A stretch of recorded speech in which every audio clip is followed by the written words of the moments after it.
Greetings, salutations, Rube the Great here, and I am now reviewing Marvel Legends Beast from Toy Biz.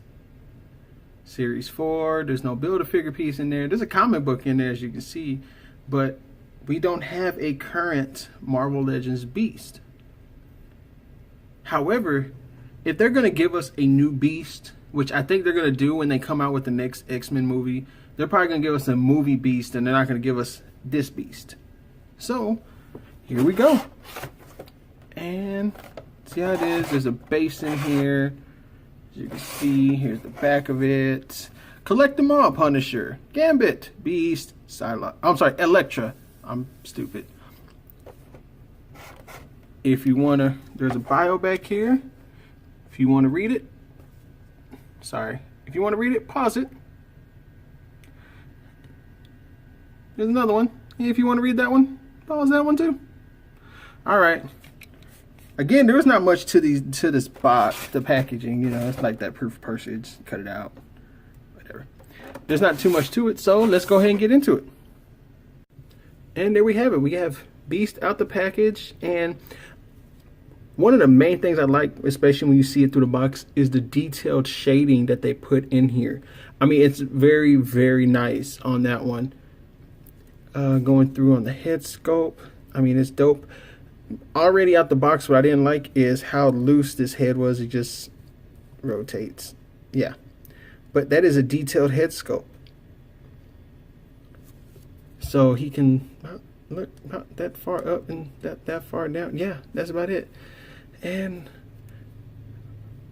he's got the full rotation of the arms, biceps swivel, single jointed elbow.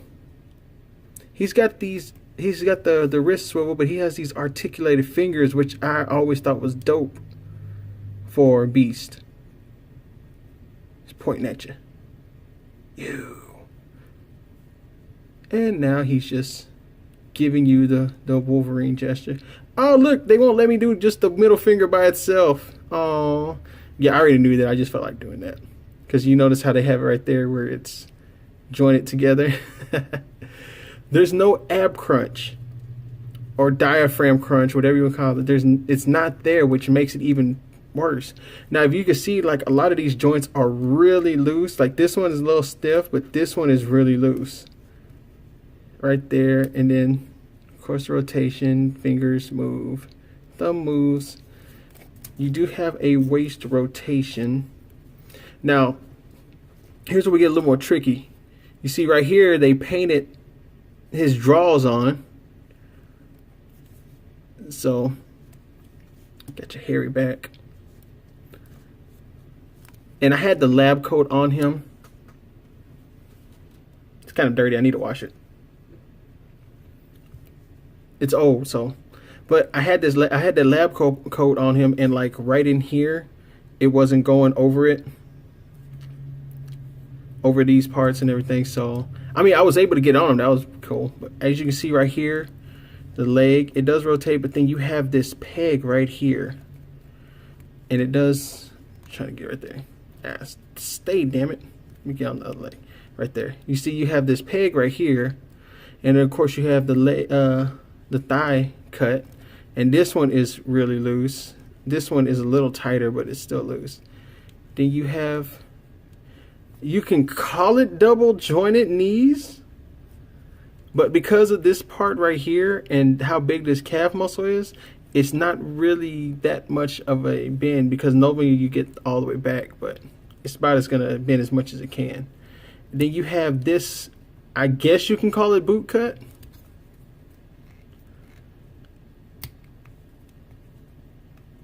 So then you have somewhat of a rocker, but I guess that's just because it's loose. Yeah, it is the rocker, but that's about it. But you have the hinge that goes up and back and forth, and then you have these feet that plant, which I always liked the feet doing this, because when you balance them down, it allows you, because a lot of times if you see with your regular figures, sometimes it's just the heel on the ground, but right here, even when the heel's on the ground, you can flex it a certain way so he can still keep his balance. And he kicks about that far up and not that far back, not much. Again, with the lack of a diaphragm crunch, it's really, I don't really like it that much for that. You know, again, I got this for a good price, and you know, everybody needs a beast figure in their collection. I wanted that diaphragm crunch, and I wanted a different head sculpt. I mean, the neck to be a certain way, so I can have him in a sort of crouching position, but I can't get him in that certain position. So with those two things, he's kind of limited on what he can do. And because, you know, the head just continuously moves around, not much of a look up or down. So yeah, all in all, I'm happy because I have a beast in my X-Men my X-Men family, and I'm able to do a lot more with them. So if you can get this beast, I'm gonna tell you this right now: do not pay those scalper prices for over $50. I was able to get this for a good, really good price. However, I'm anticipating the new movie Beast that's supposed to come out when the next X-Men movie come out, so I can see how it is with the whole diaphragm and see how that measures up against this one. But it scales right with everything. I mean, he can stand up, he can do a lot of things. So I'm happy with my purchase, just let down on some aspects. But hey, again, like I always say, whenever you're buying these figures, you know, you have to do your research and you have to really want the figure, and I really wanted the figure. So in the end, as always, this is my opinion on the figure, but when it comes to spending your money, the final opinion is yours. Alright, let's go ahead and cut this damn thing open. And there's a way to do it, but I'm not trying to save the box, so let's go this route.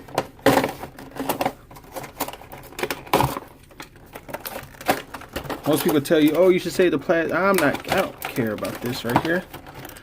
As long as I don't cut the comic book, I'm good. And somebody is watching this right now getting pissed off at me. No, don't open it. Shut up. Shut up. Whoo, that thing stinks.